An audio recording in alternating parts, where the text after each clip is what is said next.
तो हेलो बच्चों, कैसे हो आप सभी का स्वागत है आपके ही अपने चैनल मैथ्स विद गौरव भैया क्लास 11 के अंदर।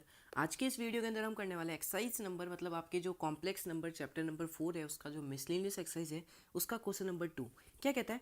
For any two complex number Z1 and Z2 prove करके बताओ कि real part of Z1 into Z2 equal to होता है real part of Z1 into real part of Z2 minus imaginary part of Z1 into imaginary part of Z2। अब कैसे करेंगे ऐसे questions को। देखो, सबसे पहले आप कोई भी दो कॉम्प्लेक्स नंबर लेट कर लो। जैसे सपोज करो मैंने पहला लिया Z1 लिया, ठीक है। ये है मेरे प्यारे बच्चों a प्लस आयोटा b, ठीक है। फिर आप कोई भी दूसरा कॉम्प्लेक्स नंबर लो Z2, तो उसका क्या ले लेते हैं आप c प्लस आयोटा d। मैंने ये दो कॉम्प्लेक्स नंबर ले लिए, ठीक है भैया। अब क्या कहता है कि कोई भी दो कॉम्प्लेक्स नंबर आपने ले लिए Z1 और Z2, उसको जब पहले दोनों कॉम्प्लेक्स नंबर को आप मल्टीप्लाई करोगे, मतलब इन दोनों को मल्टीप्लाई करना है, जो आंसर आएगा एक कॉम्प्लेक्स नंबर आएगा, आप सभी को पता है, हाँ भैया। तो उसका जो रियल पार्ट होगा वो किसके बराबर होगा, Z1 के रियल पार्ट के इंटू Z2 के रियल पार्ट के माइनस Z1 का इमेजिनरी पार्ट मतलब ये B into imaginary part of Z2 मतलब ये D। तो देखते हैं, आओ कैसे करते हैं। देखो, सबसे पहले आप क्या करो, Z1 इंटू Z2 करो, क्योंकि यहाँ पे अपन को Z1 इंटू Z2 करना है, तो करो।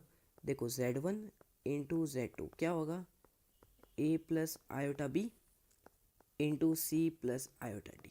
एकदम सही भैया। मल्टीप्लाई करोगे तो ए सी आएगा, हाँ भैया।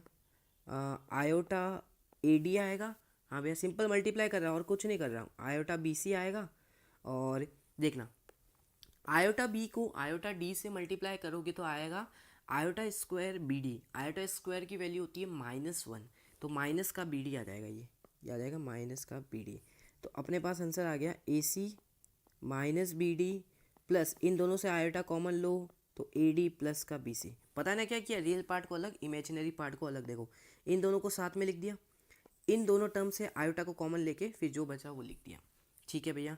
अब हमें क्या करना है भैया, हमें ये बोला गया है कि real part of Z1 into Z2, ये रहा Z1 इंटू Z2 मैंने निकाल लिया, हाँ भैया। इसका रियल पार्ट क्या है, ए सी माइनस का बी डी, हाँ भैया। तो अपन लिखेंगे कि रियल पार्ट आपको समझ में आ गया कि real part of Z1 into Z2 क्या हुआ मेरे प्यारे बच्चों, ए सी माइनस का बी डी। अब ये किसके इक्वल आना चाहिए, real part of Z1। Real part of Z1 कितना है बताओगे। देखो, ये रहा अपने पास Z1, इसका रियल पार्ट है सिर्फ ए, तो आप लिखोगे ए, यहाँ पे लिखना नीचे ए, ठीक है भैया। Into real part of Z2, real part of Z2 कितना है भैया, ये रहा सी। अब मेरे प्यारे बच्चों बीच में क्या लगाया इसने, माइनस, तो माइनस। अब बोला है imaginary part of Z1। Imaginary part क्या होता है, आयोटा के पास जो भी वैल्यू होती है ये इमेजिनरी पार्ट होता है। ये क्या है, बी है, क्योंकि Z1 का बोला है। इन टू में क्या है, इमेजिनरी पार्ट ऑफ Z2, तो Z2 कहाँ है, ये रहा Z2, तो आप यहाँ पे लिख दोगे इमेजिनरी पार्ट ऑफ Z2 क्या है, D। तो एक बार जरा ध्यान से देखो मेरे प्यारे बच्चों कि ये वाली टर्म और ये वाली टर्म दोनों इक्वल नहीं है। तो वही तो हमें बोला था प्रूव करने को कि real part of Z1 into Z2 equal to real part of Z1 into real part of Z2 minus imaginary part of Z1 into imaginary part of Z2 होना चाहिए। तो बस ये तो हमें प्रूव करना था और हमने प्रूव कर लिया, देखो, ठीक है। नीचे आप लिख देना हैंस प्रूव करके, ये पूरा टर्म लिख देना और फिर नीचे लिख देना हैंस प्रूव्ड, बस, ठीक है। तो ये था हमारा क्वेश्चन नंबर 2। आई होप समझ में आया। तो इस वीडियो को लाइक करना, चैनल को सब्सक्राइब करना। बाकी के जितने भी सॉल्यूशंस है आपको लिंक डिस्क्रिप्शन में मैं आपको प्रोवाइड कर दूंगा, वहाँ से देख सकते हो, ठीक है। मिलते हैं नेक्स्ट वीडियो के अंदर नेक्स्ट सॉल्यूशंस के साथ, तब तक के लिए जय श्री राम।